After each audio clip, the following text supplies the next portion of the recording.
আর জীবনের জন্য যদি এই হাদিসটা যদি স্মরণ রাখতে পারেন, ইনশাআল্লাহুল আজিজ যতদিন আমি বেঁচে থাকি আমার সাথে দেখা হলে আপনি এটা অবশ্যই বলবেন যে হুজুর আমার সালাত চেঞ্জ হয়ে গেছে, আমার আগে সালাতে মন লাগতো না, আমি লড়াচড়া করতাম, এখন আর করি না, এখন আমার মন লাগে। যখনই আমার এই হাদিস মনে হয় আমি বুঝতে পারি আমি আমার রবের সামনে আছি, আমি আর এখন আর লড়াচড়া করি না, আমার সালাত সুন্দর হয়ে গেছে। যে কোনো ব্যক্তি সালাতকে সুন্দর করতে চান তাহলে তাকে এই হাদিসটা মুখস্থ রাখতে হবে। যে হাদিসটা ইমাম বুখারী রাহিমাহুল্লাহ তার দুইটি অধ্যায়ে এনেছেন, 8 নম্বর অধ্যায় এবং 10 নম্বর অধ্যায়, দুইটা অধ্যায়ে পাবেন। 8 নম্বর অধ্যায় সালাতের অধ্যায়, তাতে আপনি 405, 403, 4, 5, 6, 7, 8, 9, 10, 17 পর্যন্ত একটা হাদিসই পাবেন। এবং আপনি সেটা 10 নম্বর অধ্যায় কিতাবুল আযানের মধ্যে পাবেন, হাদিস হচ্ছে 753। এবং ইমাম মুসলিম রাহিমাহুল্লাহ তিনিও তার কিতাবুল মসজিদ 5 নম্বর অধ্যায়ে উল্লেখ করেছেন 1110, মানে 1110 নম্বর এই হাদিসটা পাবেন।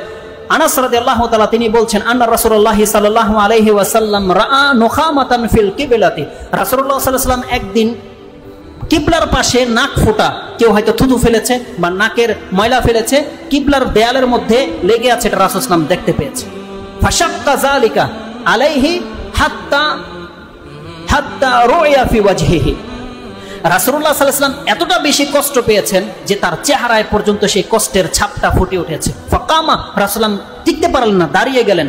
ফাহাক্কাহু বিয়াদিহি, নিজের হাতে সেই কাশফোঁটা পরিষ্কার করেছে রাসূলুল্লাহ সাল্লাল্লাহু আলাইহি ওয়াসাল্লাম। মসজিদ এমন একটা জায়গা, আপনার মতো টাইলসের মসজিদ রাসূল সাল্লাল্লাহু আলাইহি ওয়াসাল্লামের ছিল না, খেজুর পাতার ছিল, কিন্তু কিবলার সামনে মসজিদের খেজুর পাতার মধ্যে নাক ফোঁটা পড়ে আছে। মুহাম্মদুর রাসূলুল্লাহ সাল্লাল্লাহু আলাইহি ওয়াসাল্লাম তার বরকতের হাত দিয়ে নিজের হাতে সেই ময়লা পরিষ্কার করছে, কারণ সে জানে আল্লাহর সন্তুষ্টি অসন্তুষ্টি কিসে রয়েছে, সে জানে। কারণ রাসূল সাল্লাল্লাহু আলাইহি ওয়াসাল্লাম বলছেন আমার সামনে সৎ কাজগুলো এবং পাপ কাজগুলো খুলে দেওয়া হয়েছে, আমি দেখতে পেলাম সেখানে সৎ কাজের মধ্যে এটাও লেখা আছে যে মসজিদ থেকে একটা কষ্টদায়ক বস্তু ফেলে দেওয়া, এটা সৎ কাজের লিস্টের মধ্যে আল্লাহ লিখে দিয়েছে। কে করেছে এত বড় পাপ? রাসূলুল্লাহ সাল্লাল্লাহু আলাইহি ওয়াসাল্লাম নিজের হাতে সেটাকে পরিষ্কার করে দিয়েছে। তারপরে যে মূলনীতিটা রাসূলুল্লাহ সাল্লাল্লাহু আলাইহি ওয়াসাল্লাম পেশ করেছে, ইন্না আহাদাকুম ইযা কানা ফিস সালাহ, এটা একটা ভাষা। ইন্না আহাদাকুম ইযা কামা ফিস সালাহ, এটা একটা ভাষা। রাসূলুল্লাহ সাল্লাল্লাহু আলাইহি ওয়াসাল্লাম বলেছেন যখন কোনো ব্যক্তি তোমাদের মধ্যে নামাজে থাকে অথবা নামাজে দাঁড়ায় যায়, ইন্না আহাদাকুম ইযা কামা ফিস সালাহ ফাইন্নাহু ইউনাজি রাব্বাহ, সে তার রবের সাথে এখন মুনাজাতে লিপ্ত, সে তার রবের সাথে এখন মুনাজাতে লিপ্ত। যতক্ষণ পর্যন্ত সে সালাতে থাকে সে আল্লাহর সাথে কথা বলছে সরাসরি। আর আল্লাহ সুবহানাহু ওয়া তাআলা নবীদের সাথে কথা বলেছে ওহী মারফত।